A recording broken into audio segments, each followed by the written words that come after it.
বাঘ মামার একটা মেয়ে আছে, বাঘ মামাকে তো পটাতে পারছি না, কি করা যায়? আর বাঘ মামাকে পটাতে গেলে তাহলে তো বাঘ মামা জিজ্ঞাসা করবে আমার একমাত্র মেয়েকে কি খাওয়াবি, এটাই তো মামা বলবে। একটা কাজ করলে তো ভালো হয়। নদীর ওপারে বুড়ি আছে, ওর তো অনেক হাঁস মুরগি, ওখান থেকে একটি চুরি করে বাঘ মামাকে দেখালেই তো হয়। কোনো সময় তো এই রিস্ক নিলাম না, বাঘ মামার মেয়ের জন্য এই রিস্কটা নিয়েই দেখি যাই।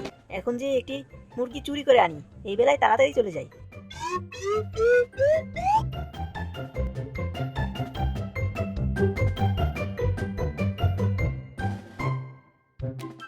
কতক্ষণ ধরে দেখছি বুড়ি তোর হাঁস মুরগি থুয়ে কোথাও যাচ্ছে না। না না, ভেঙে পড়লে তো চলবে না। বুড়ি যতক্ষণ ঘরে না যাচ্ছে আর আমি যতক্ষণ মুরগি না চুরি করতে পারতেছি ততক্ষণ তো যাবই না, না হলে তো আবার বাঘ মামার মেয়েকে পাবো না। যাই, কিছু খেয়ে আসি। এই তো বুড়ি ঘরে যাচ্ছে, এই তো সুযোগ সুযোগ, যাই যাই তাড়াতাড়ি যাই।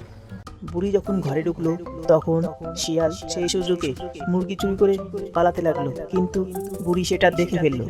ওরে শিয়াল, তুই আমার মুরগি চুরি করলি, এরপরে তুই আয়, তোর পাছা আমার লাঠি।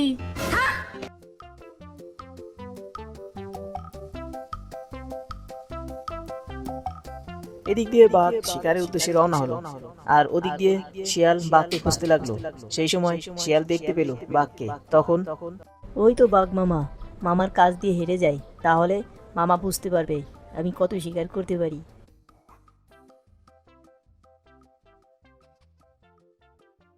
কিরে ভাগ্নে, তুই তো ভালোই শিকার করতে পারিস। আমার একমাত্র মেয়ের জন্য এমনই একটা জামাই চাই। এই দেখছি মেঘনা চাইতে জল, এই তো সুযোগ, এই সুযোগের অপেক্ষায় তো ছিলাম, মামাকে বলে ফেলি। আসলে মামা, আমি তো ভালোই শিকার করতে পারি, তাহলে তুমি তোমার মেয়েকে আমার সাথে বিয়ে দাও, তাতে আমার কোনো আপত্তি নেই। ঠিক আছে, তাহলে কথা তো মন্দ বলিসনি ভাগ্নে, ভালোই তো শিকার করিস। তাহলে সেটাই হোক, তোদেরকে সামনের সপ্তাহে বিয়ে দিব।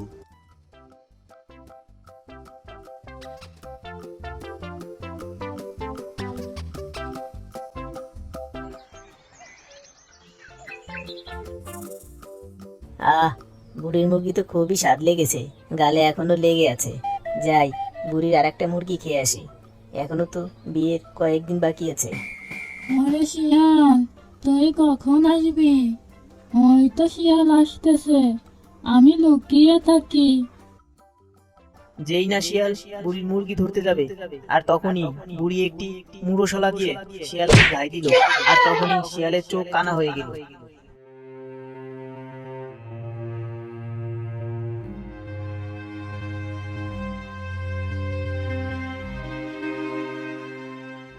হায় হায়, আমার এই কি সর্বনাশ হলো!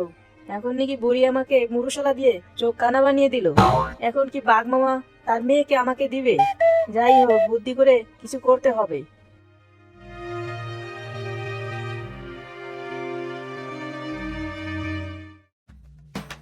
কিছুদিন পর শিয়াল বিয়ের উদ্দেশ্যে রওনা হলো। এদিক দিয়ে শিয়াল যখন বাঘের সাথে কথা বলা শুরু করলো, আর তখনই দেখলো বানর। কি হলো? বাঘের কাছে শিয়াল এসেছে কেন? শিয়ালকে তো দেখলাম এদিন বড়ি গায়ে দিয়ে চোখ কানা করে দিচ্ছে। ওরে বাবা, শিয়াল এসেছে ওই কানা চোখ নিয়ে বিয়ে করতে। তার বিয়ের সাজ আমি মেটাচ্ছি না। আর তখনই বানর এসে শিয়ালের চশমাটা খুলে নিয়ে গেল। কি, তোর চোখ কানা, আর তুই এসেছিস আমার একমাত্র মেয়েকে বিয়ে করতে? তোরা কি কোথায় আছিস? আয় দেখি। রে শালা, খাইছি রে, এবার ভাগি। আর তখনই শিয়াল সেখান থেকে দৌড়ে পালাতে লাগলো। আরো জোরে দৌড়তে হবে, আরো জোরে, আরো জোরে দৌড়তে হবে, আরো জোরে।